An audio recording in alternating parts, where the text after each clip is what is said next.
C'est quoi un bilan?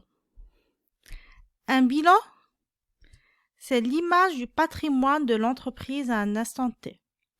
Le patrimoine est ce que possède l'entreprise. Et comment le patrimoine est-il financé? Donc, le bilan va nous présenter le patrimoine de l'entreprise et quelles sont les ressources qui ont été utilisées pour financer le patrimoine. Le tout à un instant T, parce que le patrimoine de l'entreprise est changeant. La situation du patrimoine de l'entreprise peut changer d'un mois à l'autre, d'un jour à l'autre, etc. Le patrimoine est ce que possède l'entreprise. Et ce que possède l'entreprise, on va le voir dans les actifs ou les emplois, donc la colonne gauche du bilan. Peu importe ce que possède une entreprise, ça ne peut exister que sous 5 formes. La première, c'est les immobilisations. Les immobilisations, c'est toutes les acquisitions que l'entreprise fait en vue d'être utilisées et gardées sur le long terme.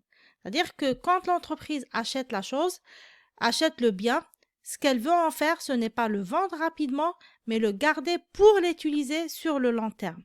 On peut classer les immobilisations en corporelles, donc tout ce qui peut être palpable, matériel de bureau, matériel informatique, immeubles, terrain, etc.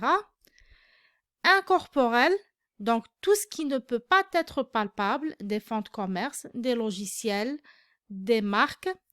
Et financière, c'est tous les titres financiers, on entend par là actions ou obligations, qui ont été achetés par l'entreprise pour être gardés sur le long terme. Ce que vise l'entreprise, c'est une rentabilité sur le long terme.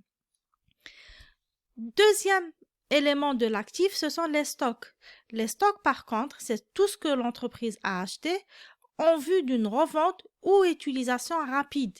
C'est-à-dire quand elle achète le bien, ce qu'elle veut en faire, c'est soit de le revendre très rapidement, soit de l'utiliser très rapidement.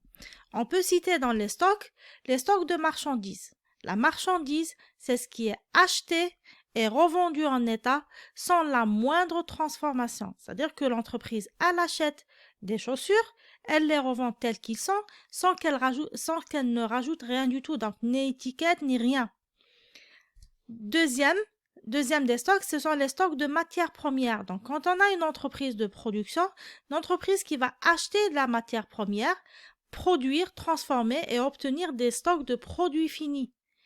Et enfin, on a les stocks de consommables. C'est tout ce qui n'entre pas dans un cycle de production. On peut citer les rames de papier, l'encre d'imprimante, je sais pas, ce que je peux citer d'autres, les stylos, etc. Troisièmement, l'actif est composé aussi des créances. Les créances, c'est l'argent de l'entreprise qui se trouve chez les tiers. Les tiers chez qui?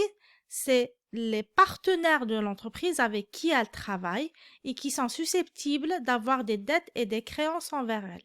Donc, la créance, elle va naître quand l'entreprise, par exemple, elle vend et qu'elle n'encaisse pas tout de suite. Elle pourrait avoir des créances envers les clients. Donc, quand elle vend et qu'elle n'a pas encore encaissé, là, il va y avoir une créance. Elle peut avoir une créance envers l'État. Par exemple, quand il y a un crédit d'impôt, quand elle a trop payé d'impôts, elle peut avoir une créance envers son fournisseur. En général, on a des dettes envers les fournisseurs, mais ça peut être un fournisseur débiteur.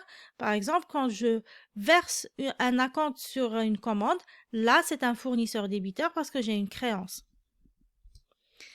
Quatrième élément, ce sont les valeurs mobilières de placement, les VMP. Donc, les VMP, ce sont les actions et obligations qui ont été achetées en vue d'être revendues rapidement. C'est-à-dire que l'entreprise les achète, non pas qu'elle vise une rentabilité sur le long terme, mais elle vise une rentabilité sur le court terme. Je recommence, si jamais l'entreprise achète des actions et des obligations et qu'elle veut les garder sur le long terme, là, ça va être des immobilisations financières. Si jamais l'entreprise achète des actions et des obligations, mais elle ne veut pas les garder sur le long terme, c'est juste sur quelques jours, quelques mois, là, ça va être des VMP.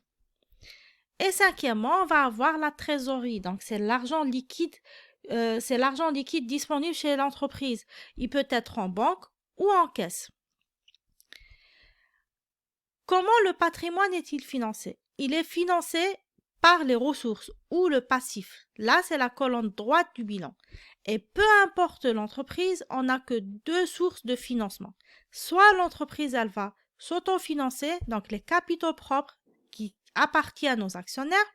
On peut citer le capital social, c'est ce que apportent les actionnaires à la création de l'entreprise. L'entreprise, elle travaille pour réaliser des résultats positifs. Et ces résultats positifs, quand ils ne sont pas distribués et maintenus dans l'entreprise, ça s'appelle les réserves. Donc là, ce sont quelques exemples des capitaux propres. Les capitaux propres, c'est l'argent qui appartient à l'entreprise, qui appartient aux actionnaires de l'entreprise. Ou alors, le deuxième mode de financement, ce sont les dettes. Les dettes peuvent être à long terme, on peut citer les emprunts, ou elles peuvent être à court terme. On peut citer des dettes envers les fournisseurs, l'entreprise elle fait un achat, elle ne paie pas tout de suite, des dettes envers les salariés, l'entreprise n'a pas encore payé les salaires, des dettes envers l'État, l'entreprise ne s'est pas encore acquittée de quelques impôts. Et donc là, on a l'image du bilan. D'un côté, on a l'actif, et c'est ce que possède l'entreprise. De l'autre côté, on a le passif, c'est comment elle fait pour financer. Le tout à un instant T, parce que le patrimoine de l'entreprise, la situation du patrimoine de l'entreprise, elle change constamment. À chaque fois que l'entreprise fait une opération financière, elle est susceptible de modifier l'image du bilan.